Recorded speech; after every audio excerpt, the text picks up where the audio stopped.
Olá, meu nome é Matheus Milanês. Sou mestrando do programa de pós-graduação de Ciências do Esporte, do Departamento de Esportes, e estagiário em docência do Departamento de Fisioterapia da Universidade Federal de Minas Gerais. Essa aula tem como objetivo ampliar os conhecimentos dos alunos de graduação da disciplina de Recursos em Fisioterapia 1 sobre o uso de recursos de termoterapia. Ao final dessa videoaula, você deverá conhecer as principais indicações e contraindicações da termoterapia. Ser capaz de prescrever e aplicar os recursos de termoterapia profunda, como ultrassom, ondas curtas e microondas, e de termoterapia superficial, como a bolsa térmica e o infravermelho. Os recursos térmicos são utilizados por fisioterapeutas para reduzir a dor, acelerar o processo de cicatrização e melhorar os movimentos corporais. Alguns termos são os mais comuns para definir a termoterapia por quente e por frio. São elas: hipertermoterapia ou simplesmente termoterapia para tratamento com quente, hipotermoterapia ou crioterapia para o tratamento com frio. A partir de agora, os termos crioterapia e termoterapia serão os mais utilizados para descrever a terapia por frio e a terapia por quente, respectivamente. Nesta videoaula, abordaremos somente os recursos de termoterapia. O fisioterapeuta, em sua prática diária, precisa ter grande conhecimento e domínio sobre a termoterapia, com o objetivo de controlar processos fisiológicos de dor e de cicatrização. Os agentes que propiciam o aumento da temperatura podem ser agrupados de acordo com a profundidade que alcançam. Assim, temos recursos para termoterapia superficial e recursos para termoterapia profunda. Os recursos para termoterapia superficial são selecionados quando o objetivo é alcançar estruturas mais próximas da pele em até 3 centímetros, como os tendões em segmentos distais, como pés e mãos, ou músculos superficiais, como o trapézio superior. Os recursos profundos são selecionados quando o objetivo é acessar estruturas profundas, além de 3 centímetros, como ligamentos, músculos profundos, como o vasto intermédio, entre outras estruturas.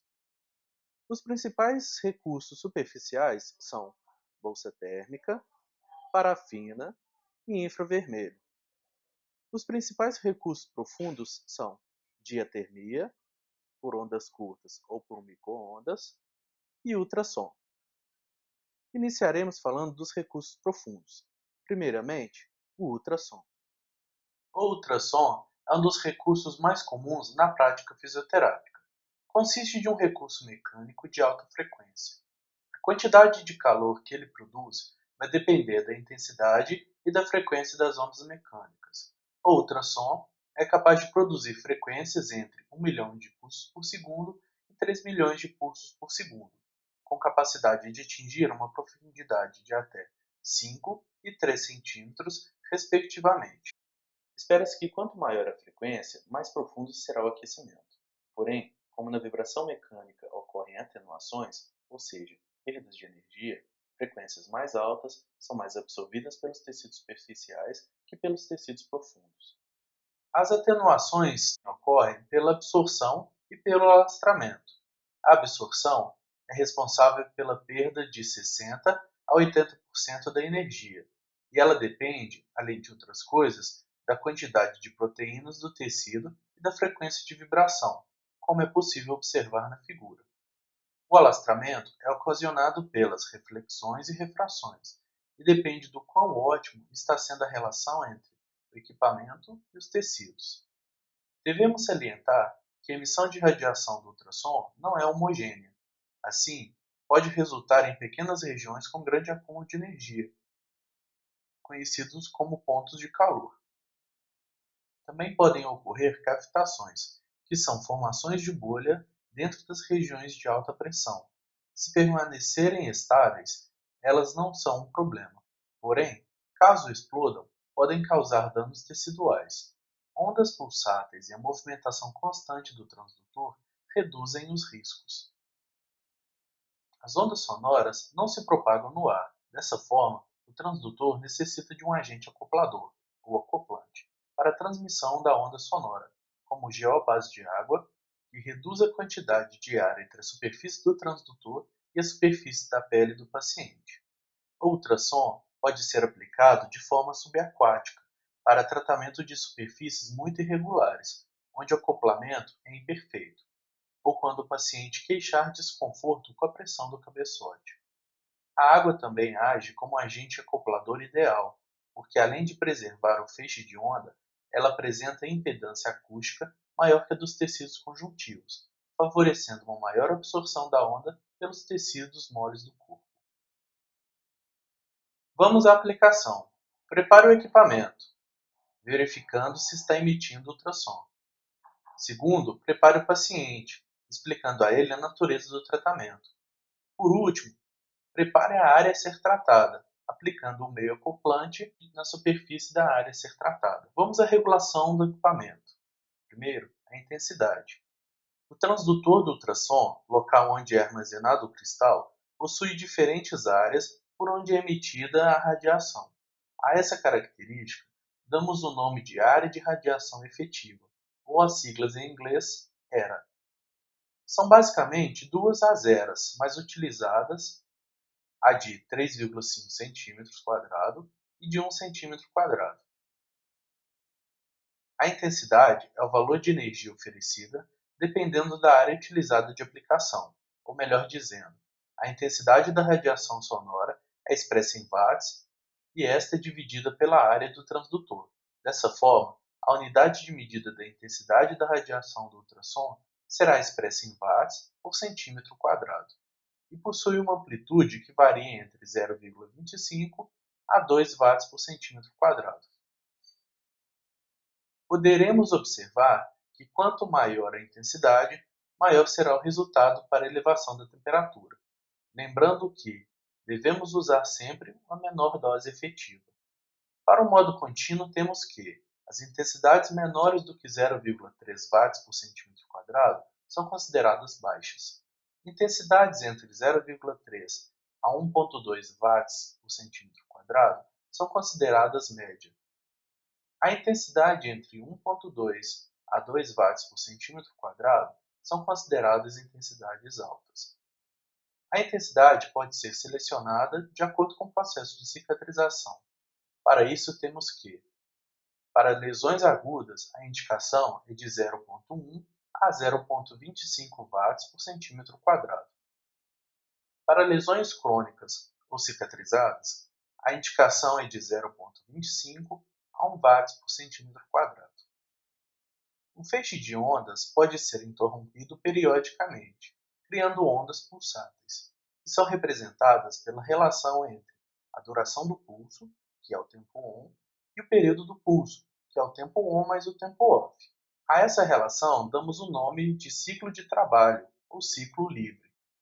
Esse efeito pulsátil dissipa o calor, assim não há uma elevação resultante da temperatura, e os efeitos que podem ocorrer são denominados atérmicos.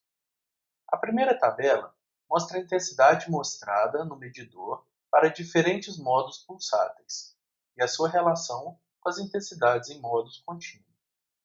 A segunda tabela mostra a relação marca-espaço, que representa os tempos on e tempo off, e a relação com o ciclo de trabalho.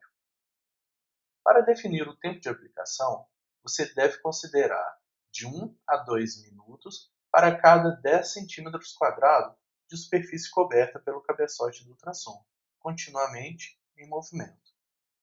A frequência do tratamento por semana deve seguir as seguintes orientações. Condições agudas podem ser aplicadas diariamente. Em condições crônicas, a aplicação deve ocorrer de 2 a 3 vezes por semana. Ao final da sessão, a intensidade deve ser baixada para zero, manual ou automaticamente. Deve-se secar e limpar a pele do paciente, retirando o agente acoplador.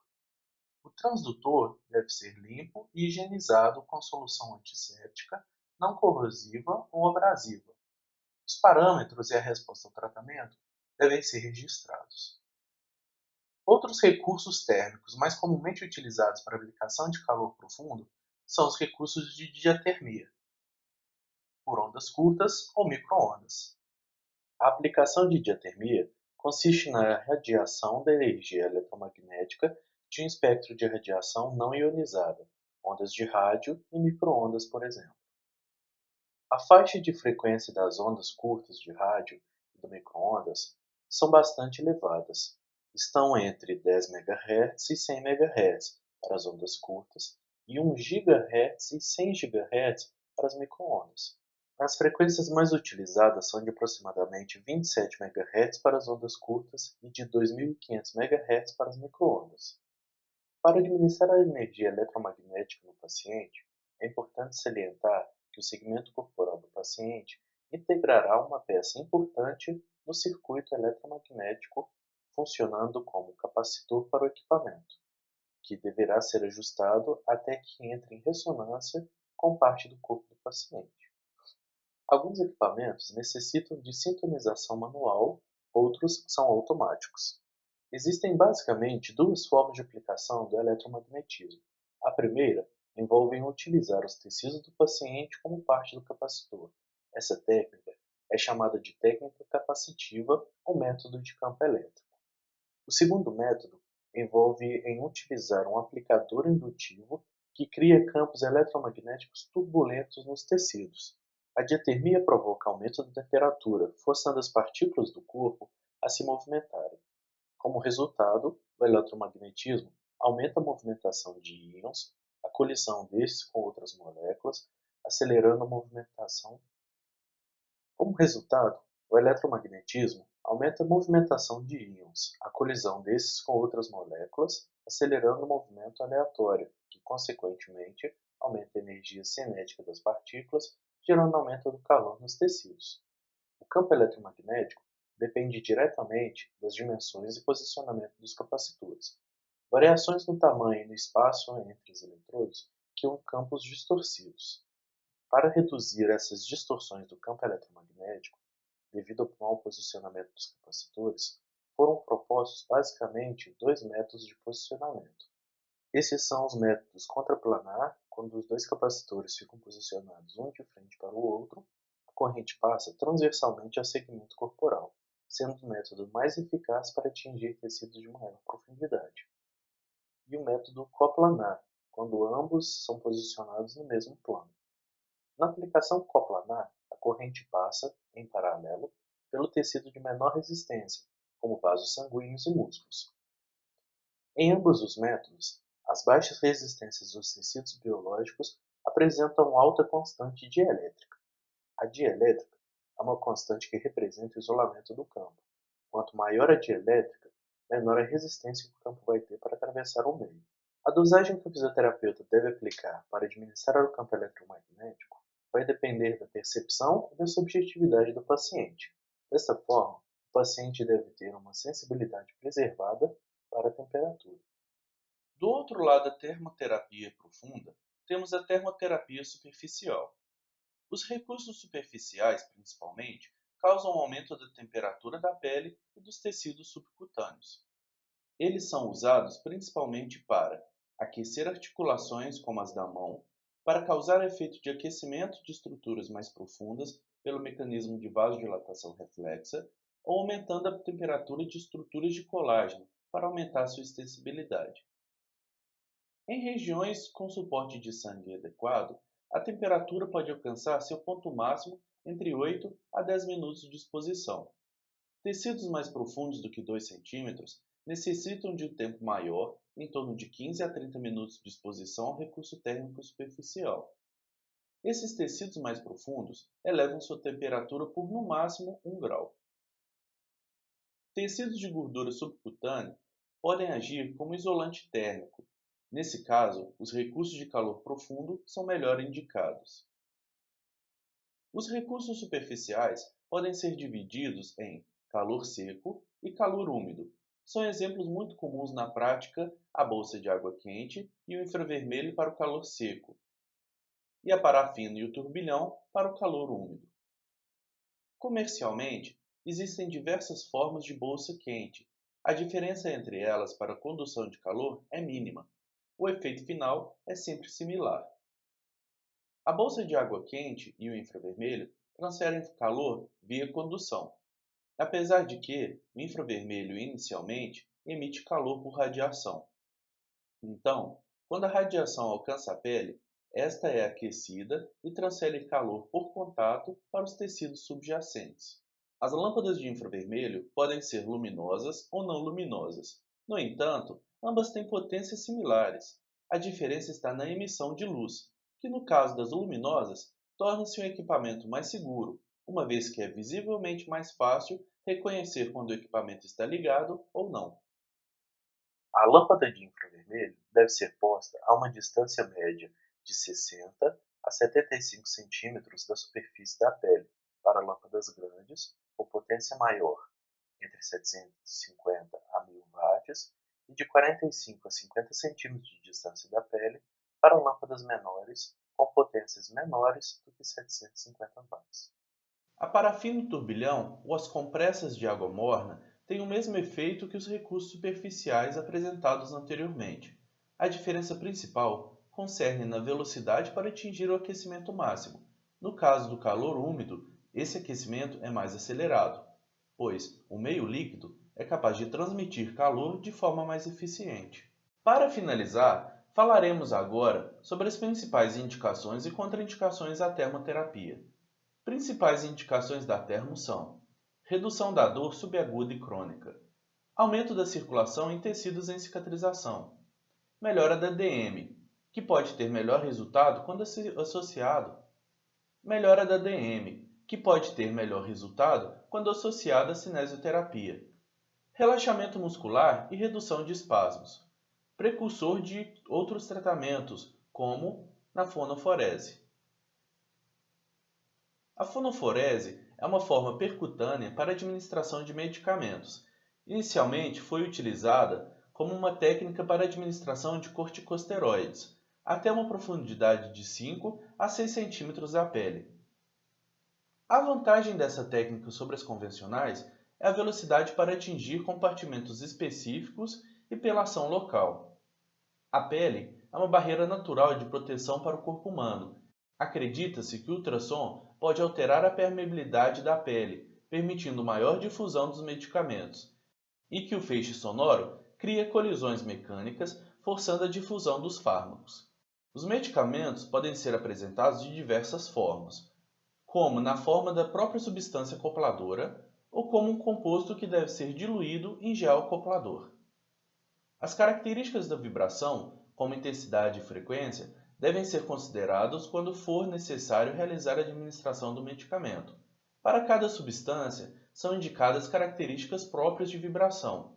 Porém, de forma geral, baixas intensidades são as mais indicadas.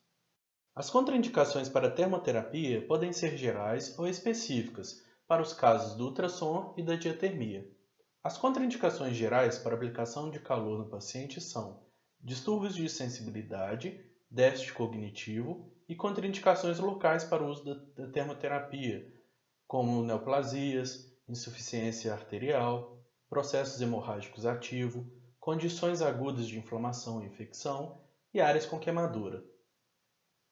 Temos também as contraindicações específicas para ultrassom, que são aplicação sobre a região dos olhos pelo risco de deslocamento da retina, região com marca-passo ou região cardíaca, pois podem interferir no circuito elétrico, tromboflebites, epífise de crescimento, pois podem interromper o crescimento ósseo, regiões do útero gravídico, pois podem alterar a temperatura corporal do feto, com consequente alteração no desenvolvimento e no crescimento fetal. Sobre o testículo, pois pode causar esterilidade, neoplasias ou regiões com sensibilidade alterada. As contraindicações específicas para a diatermia são aplicações sobre marca-passo implantado, metais implantados ou dispositivos intrauterinos, pacientes incapazes de controlar movimentos ou de colaborar, gravidez, áreas hemorrágicas, tecido isquêmico, tumores malignos, trombose, condições inflamatórias agudas e edemas articular. Para a construção dessa videoaula, foram utilizadas essas referências. É importante que o aluno consulte-as para maiores informações. Em tempo, eu gostaria de agradecer à doutora Lígia Loyola pela oportunidade e aos graduandos Patrick Gonçalves e Joyce Miranda, que participaram da construção desse material. Muito obrigado.